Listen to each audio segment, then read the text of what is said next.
సమ్మెట ఉమాదేవి స్వరపరిచిన 100 కథల వరహాలు. నేటి కథ ములక్కరం. రచన డాక్టర్ జడా సుబ్బారావు.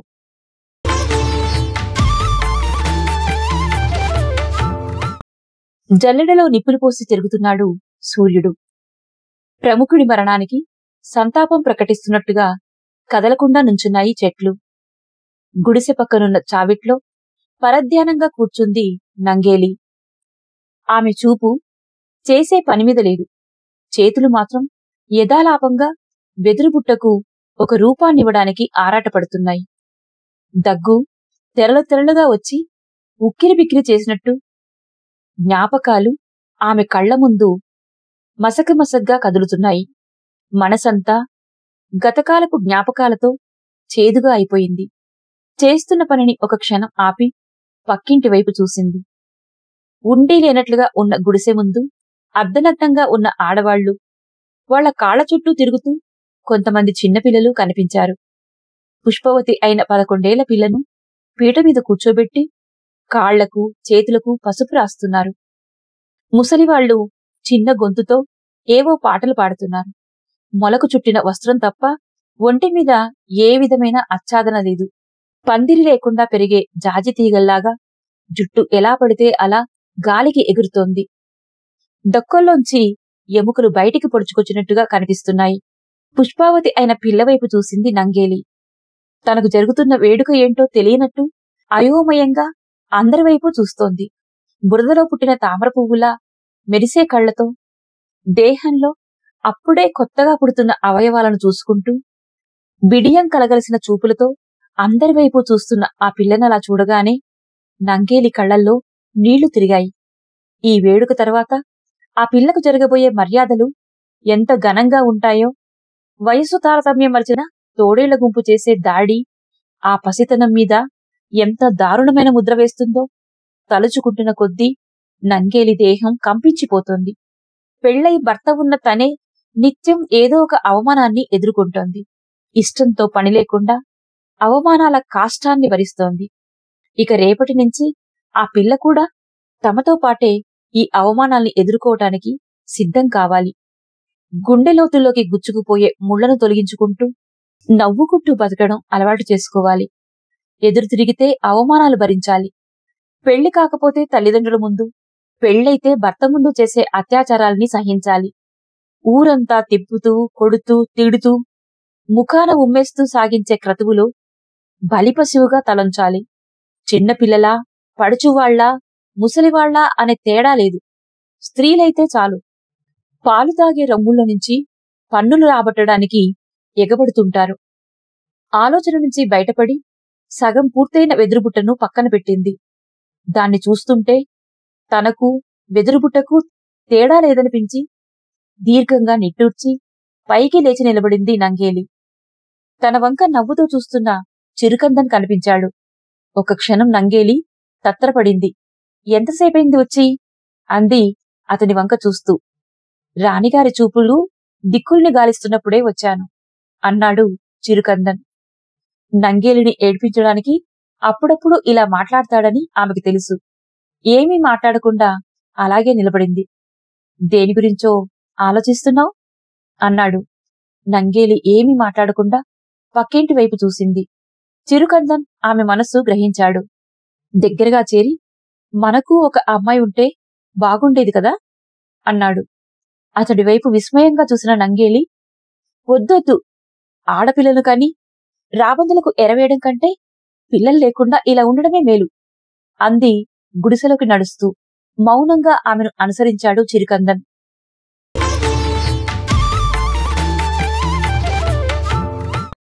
భర్తకు అన్నం పెట్టి ఎదురుగా ఏమీ మాట్లాడకుండా కూర్చుంది నంగేలి. ఆమె మౌనం చిరుకందన్ భరించలేకపోతున్నాడు. ఏదైనా మాట్లాడితే బాగుండుననిపించింది. కాసేపయ్యాక, నాక్కూడా జాకెట్ వేసుకోవాలనుంది అంది నంగేలి భర్త వైపు చూస్తూ. తింటున్న ముద్ద గొంతులో ఇరుక్కున్నట్టుగా ఉక్కిరిబిక్కిరయ్యాడు చిరుకందన్. ఆడదానికి మానం, అభిమానం 2 కళ్లలాంటివి. ఏ కంటికి శుక్లం వచ్చినా చూపు మందగిస్తుంది. ఏది ఏమైనా సరే నేను జాకెట్ వేసుకుంటాను అంది స్థిరంగా నంగేలి. ఎదను కప్పుకోవాలన్న ఆలోచన వచ్చినప్పుడల్లా శ్రమను రెట్టింపు చేయాలి. జాకెట్టు వేసుకున్న ప్రతిసారి ఆ శ్రమను పన్నుగా చెల్లించాలి. ఆత్మాభిమానం కాపాడుకోవడం మంచిదే అయినా ఎదిరించి బతకడం ఎంత కష్టమో తెలిసిన దానివి. నీ నిర్ణయాన్ని నువ్వే పునరాలోచించుకోవాలి అన్నాడు చిరుకందన్.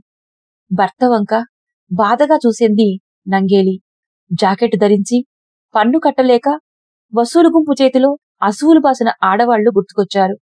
గేలి చేస్తూ కర్రలతో కొడుతూ ఊరంతా తిప్పుతుంటే కళ్లల్లో నీళ్లు కళ్లలోనే కుక్కుకొని వాళ్ల వంక జాలిగా చూడగలిగారే తప్ప ఎదిరించే సాహసం ఎవరూ చేయలేకపోయారు. ఎదిరిస్తే తమకు అదే గతిపడుతుందని తెలుసు. కళ్ల ముందు పుట్టి పెరిగిన వాళ్లు, కలిసి తిరిగిన వాళ్లు చిన్న చిన్న కోరికలు కూడా తీర్చుకోలేని దుర్భర బతుకులు బతికి మట్టిలో కలిసిపోయారు. ఈ హింసకు కారణమెవరైనా దాన్ని భరించేవాళ్లకే ఆ బాధ తెలుసు. నంగేలి మనసులో ఆవేదన సుడులు తిరగసాగింది. కాసేపు ఆలోచనలతోనే సతమతమయింది. ఆ తరువాత చిరుకందన్ని చూస్తూ, ఇలా ఎంతకాలం అంది. మన బొందిలో ప్రాణం ఉన్నంతకాలం, మనకి భూమి మీద నూకలున్నంతకాలం అన్నాడు. అంతకు మించి ఏమి చేయలేమా అడిగింది నంగేలి. బలవంతుడు బాకు విసిరితే బలహీనుడు ఎంత దూరం పరిగెత్తగలడు? ఎంత దూరం పరిగెత్తినా అదే ఆకాశం, అదే ఆచారం. వాళ్ళ భోగాల కోసం బొక్కసాలు నింపడమే మన బతుకులోని పరమార్థంగా మారిపోయింది. మట్టిలో కలిసిన మన పూర్వీకులంతా ఇలా సగం బట్టతోనే బతుకులు గడిపారు. ఈ వివక్ష మనతోనే ఆగిపోవచ్చు. లేదా పేర్లు, రూపాలు మార్చుకుంటూ మన జాతిని వెంటాడుతూనే ఉండొచ్చు. ఒక్కటి గుర్తుపెట్టుకో, నలుగురు నడిచే దారిలో వెళ్తే తినే బియ్యం గింజల మీద మన పేరు రాసి ఉంటుంది. సొంత దారిలో వెళ్లాలనుకుంటే అవే బియ్యం గింజల్ని మన దేహం పైన చల్లుతారు. భర్త వంక విస్మయంగా చూసింది నంగేలి. చావుకి పన్నుకి భయపడి ఎంతకాలం తలవంచుతాం? బయటికి వెళితే అర్ధనగ్నంగా ఉన్న మా దేహాలపైన వాళ్ళ చూపుల శూలాల్ని గుచ్చుతున్నారు. స్త్రీలు ఏ కులంలో పుట్టినా స్త్రీలే. పుట్టిన పసిబిడ్డకు కూడా నలుగురి ముందు పాలివ్వాలంటే తల్లి ఎంతో సిగ్గుపడుతుంది. అలాంటిది మొలకు చిన్న వస్త్రాలు చుట్టుకొని ఎదభాగాన్ని వదిలేయడం అంటే బతికుండగానే రావణులు పీకు తిన్నట్టుగా ఉంది. తమ ఎదను కప్పుకోవడానికి ఉన్నత కులాల స్త్రీలకు అనుమతులిచ్చిన రాజులు కింది కులాల ఆడవాళ్ల రొమ్ములపైన పన్నులు వేసి మనుగడ సాగించడం నీచకరం. నా కోసం కాకపోయినా నా తర్వాతి తరాల విముక్తి కోసమైనా ఏదో ఒకటి చెయ్యాలి. నంగేలి మాటల్లో దుఃఖపు సూడులేవో తిరుగుతున్నాయి. ఏమీ మాట్లాడకుండా చెయ్యి కడుక్కోడానికి బయటికి వెళ్తున్న భర్తను చూస్తూ కిందకు జారిన చీర కొంగును ఎద చుట్టూ కప్పుకుంది నంగేలి. చేతులకున్న మట్టి గాజులు గలగలమని చప్పుడు చేశాయి. నుదుట పెట్టుకున్న ఎర్రని తిలకం ఆమె ముఖానికి మరింత అందాన్నిచ్చింది. భుజాల మీదుగా ఎద చుట్టూ పైట కప్పుకోవడం ఆమెకెంతో ఆనందంగా ఉంది. అలా జీవితాంతం ఉండాలంటే వచ్చే కూలి మొత్తం పన్నుగా చెల్లించాలి. రోజంతా గొడ్డు చాకిరీ చేస్తున్నా వచ్చే కూలీ తక్కువ. దాన్నే తీసుకెళ్లి పన్నుగా చెల్లిస్తే పూట గడవడం ఎంత కష్టమో ఆమెకు తెలుసు. లోపలికి వస్తున్న భర్తను చూస్తూ, ఇలా కప్పుకుంటే బాగున్నానా అంది నంగేలి. ఆమె వైపు ఆశ్చర్యంగా చూసిన చిరుకందన్కి అందం రంగులోనే కాదు, ఆత్మవిశ్వాసంలో కూడా ఉంటుంది అనిపించింది. ఒక్క క్షణం కన్నార్పకుండా ఆమె వంక చూసి, కట్టుకున్న వాడిని కనుక కప్పుకుంటే బాగున్నావని అనగలను. కాని విప్పుకు తిరగమని రాజాజ్ఞలు చెబుతుంటే మనస్ఫూర్తిగా ఆ మాటలెలా అనగలను అన్నాడు. నంగేలి కళ్ళు జలపూరితాలయ్యాయి. 2 కన్నీటి బొట్లు ఆమె చెంపలపై జారాయి. కప్పుకున్న పైటను కిందికి జారుస్తూ, ఆ భగవంతుడు స్త్రీలకు మానం, అభిమానం పెట్టకుండా ఉంటే బాగుండేది. భర్తకు మాత్రమే చూపించాల్సిన ఎదభాగాన్ని అందరికీ చూపిస్తూ తిరగాలంటే సిగ్గుతో చచ్చిపోవాలనిపిస్తుంది అంది. చిరుకందన్ ఆమెకు దగ్గరగా జరిగాడు. ఆమె తలను పైకెత్తి బుగ్గలపై నీటిని తుడిచి తల నిమిరాడు. చూడు నంగేలి, పాలకులు విషం చిమ్మే పాముల్లాంటివాళ్లు. అదను చూసి కాటేస్తారు. మనలాంటి విధివంచితులు చెదల్లాంటివాళ్లు. కుప్పలు కుప్పలుగా పుడుతుంటారు, చస్తుంటారు. ప్రపంచం తీరే అంతా. కాటేసే పాముల్ని వదిలేసి చెదపురుగుల్ని చంపడంపైనే రాజుల దృష్టి ఉంటుంది. రాజ్యాల మనుగడ ఆధారపడి ఉంటుంది. నా ముందో 4 గోడల మధ్య నీకు నచ్చినట్టుగా ఉండు. గుమ్మం బయటికెళ్తే మాత్రం నీ ఆత్మవిశ్వాసాన్ని ప్రదర్శించకు. ఎందుకంటే అది వాళ్లకు గర్వంలా, అహంభావంలా కనిపిస్తుంది అన్నాడు చిరుకందన్. మనసులో ఆత్మవిశ్వాసాన్ని ప్రకటించుకోవడానికే ఇంత భయపడుతున్నాం. గుండెల మీద ఏ ఆచ్ఛాదన లేకుండా అందరి ముందు తిరగాలంటే నాకెంత అవమానంగా ఉంటుందో ఆలోచించారా అంది నంగేలి. మనిషిగా గుర్తించని చోట మానాభిమానాల ప్రసక్తి ఎందుకు? అయినా నువ్వొక్కదానివే కాదుగా, కింది కులాల పుట్టిన ఆడవాళ్లంతా అలాగే చేస్తున్నారు. బతుకుతూ చస్తున్నారు. జుట్టు గెడ్డం పెరిగాయని మగవాళ్లంతా తలక్కరం పెరిగిన జుట్టు గడ్డం మీద విధించే పన్ను కడుతూ ఉంటే ఆడవాళ్లంతా ములక్కరం చెల్లిస్తున్నారు. ఇదేంటని అడిగితే అమానుషాలు జరుగుతుంటాయి. నోరిప్పితే సమాధులు మొలుస్తుంటాయి. కళ్ల ముందు జరుగుతున్న వాటిని పట్టించుకోకుండా గుడ్డోళ్లుగా బ్రతికితేనే ఈ దేశంలో మన కన్ను శాశ్వతంగా మూతపడకుండా ఉంటుంది అన్నాడు చిరుకందన్. అటువంటి దేహం ఉన్నా ఒకటే పోయినా ఒకటే. నంగేలి మనసు లోలోపలే ఉడికిపోసాగింది. భర్త మాటలతో సమాధానపడలేకపోయింది. అందరూ స్త్రీలే, అయినా కులాన్ని బట్టి హెచ్చుతగ్గులు, అంతస్తును బట్టి హెచ్చుతగ్గులు, అవయవాలను బట్టి హెచ్చుతగ్గులు. తన కళ్ల ముందే తన జాతి వాళ్లంతా ఎదను కప్పుకోకుండా మానాన్ని బహిర్గతం చేయటం నంగేలికి రుచించట్లేదు. నిమ్న కులాల స్త్రీల పట్ల అమానుషంగా ప్రవర్తిస్తూ అర్థంలేని పన్నులు వసూలు చేయడాన్ని ఆమె తట్టుకోలేకపోతుంది. తన బతుకు ఏమైనా సరే జాకెట్టు వేసుకోవలసిందే. చన్నుల మీద పన్నులు వేసి ఆనందిస్తున్న పాలకులకు గుణపాఠం నేర్పాల్సిందే. ఆమెలో ఏదో పట్టుదల.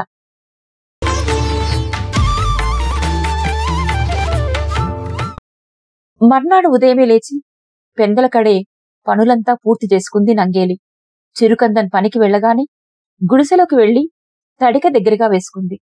తెల్లటి వస్త్రాన్ని తీసుకుని ఎదనిండుగా కప్పుకొని అద్దం ముందు నిలబడింది. సగం పగిలిన అద్దంలో 2 ప్రతిరూపాలుగా కనిపిస్తున్న తన దేహాన్ని చూసి మురిసిపోయింది. బయటికి వచ్చి తడిక దగ్గరగా వేసి పొలం పనికి బయలుదేరింది. రోజూ నడిచే దారి అయినా ఆ రోజెందుకో ఆ దారి నంగేలికి కొత్తగా ఉంది. దారి వెంట నడుస్తున్న స్త్రీలందరూ నంగేలి వంక కొత్తగాను వింతగాను మెరిసే కళ్లతో చూడసాగారు.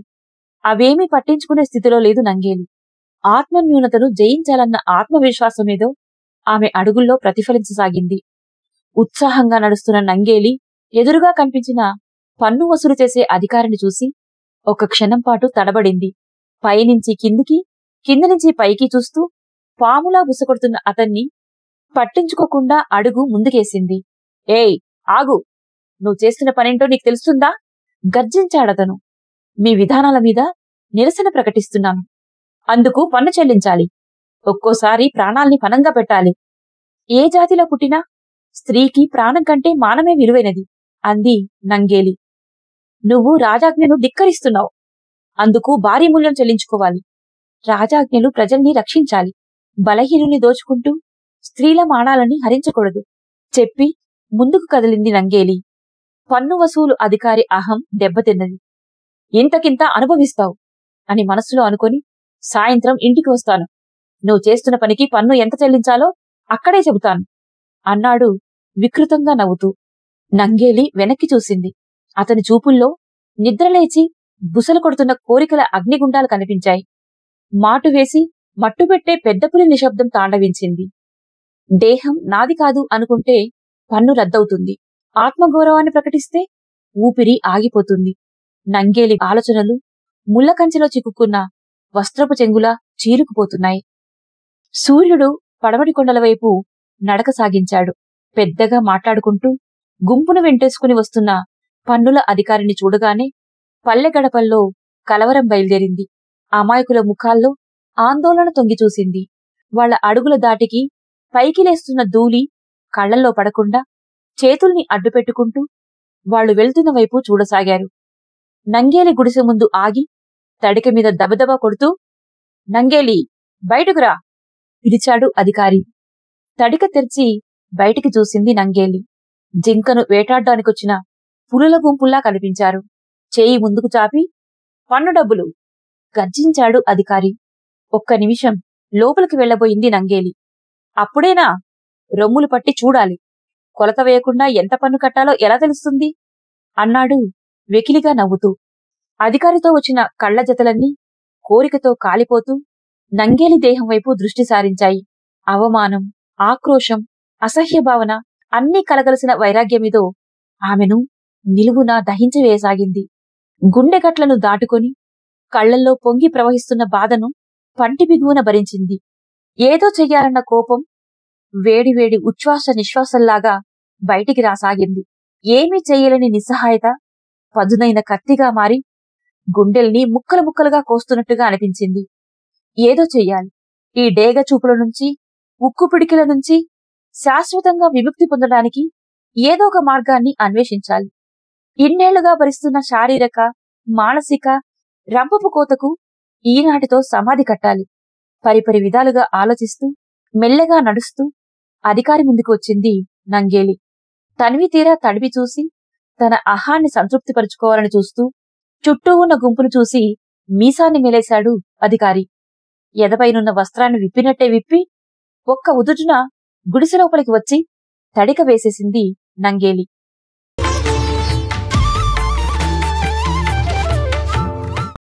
ఊహించని ఈ హఠాత్ పరిణామానికి ఆ అధికారి బిత్తరపోయాడు.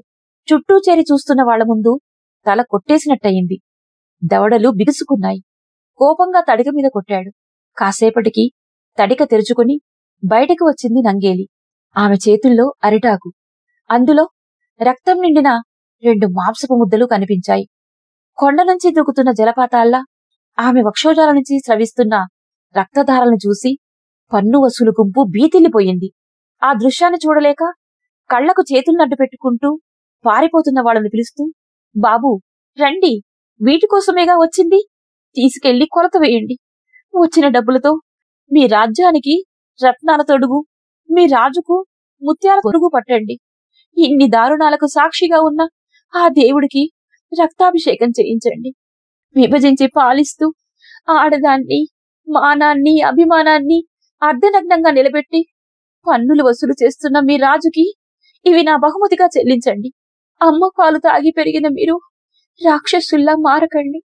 కొంచెం కొంచెం మానవత్వాన్ని చూపించండి. ఎదను కప్పుకున్నందుకు ఏడుస్తూ పన్ను కడుతున్న మా దయనీయ బడుగుజాతి స్త్రీల మానాభిమానాలతో ఆడుకునే దాష్టికాన్ని ఆపమని చెప్పండి. నేలకు వాలిన మహావృక్షంగా పడిపోయింది నంగేలి. ఎదనుంచి పొంగి దేహమంతటా వ్యాపిస్తున్న రక్తం చుట్టూ చేరిన స్త్రీల కళ్లల్లో ఎరుపు జీరగా మారింది. ములక్కరానికి వ్యతిరేకంగా పోరాడి విజయం సాధించేలా చేసింది. నంగేలి త్యాగాన్ని చరిత్రలో లిఖితం చేసింది. భార్యపై అవ్యాజమైన ప్రేమతో ఆమె చితిలోకి దూకి ప్రాణత్యాగం చేసిన మొదటి పతి సహగమనాన్ని నమోదు చేసింది.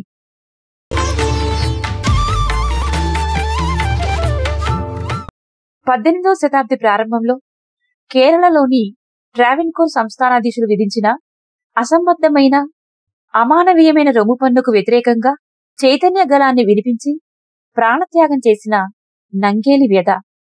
ఇది చరిత్ర చెప్పిన కథ.